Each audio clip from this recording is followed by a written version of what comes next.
বিদেশ থেকে দেশে ফিরলেন, কিন্তু কনভেয়ার বেল্টে আপনার প্রিয় লাগেজটি পেলেন ভাঙাচোরা অবস্থায়। হয়তো মন খারাপ করে বা এয়ারলাইন্সকে গালি দিয়ে বাড়ি চলে যাবেন, কিন্তু অনেকেই জানেন না এভিয়েশন আইন অনুযায়ী এই ক্ষতির দায়ভার এয়ারলাইন্সের। এজন্য বিমানবন্দর থেকে বের হওয়ার আগেই আপনাকে অ্যাকশন নিতে হবে। লাগেজ হাতে পাওয়ার পরেই যদি দেখেন তা ক্ষতিগ্রস্ত, তবে সাথে সাথেই সংশ্লিষ্ট এয়ারলাইন্সের লস্ট অ্যান্ড ফাউন্ড বা কাস্টমার সার্ভিস ডেস্কে যান। সেখানে আপনাকে একটি প্রপার্টি ইরেগুলারিটি রিপোর্ট বা পিআইআর ফর্ম পূরণ করতে হবে।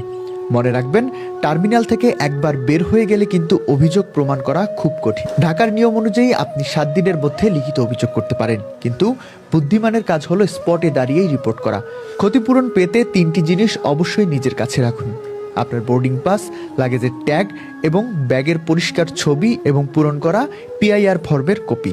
অভিযোগ প্রমাণিত হলে এয়ারলাইন্স সাধারণত আপনাকে সমমানের বা স্ট্যান্ডার্ড কোয়ালিটির একটি নতুন ব্যাগ দিতে বাধ্য। আর যদি ব্যাগের কারণে ভেতরের মালামাল নষ্ট হয়, তবে ওজন এবং আন্তর্জাতিক নিয়ম অনুযায়ী আপনি আর্থিক ক্ষতিপূরণও দাবি করতে পারেন। সচেতনতাই আপনার অধিকার আদায়ের প্রথম ধাপ। তাই বেল্ট থেকে লাগেজ তুলেই আগে চেক করুন, তারপর গ্রিন চ্যানেল পার হন। আপনার অধিকার জানুন, ভ্রমণ আনন্দদায়ক করুন।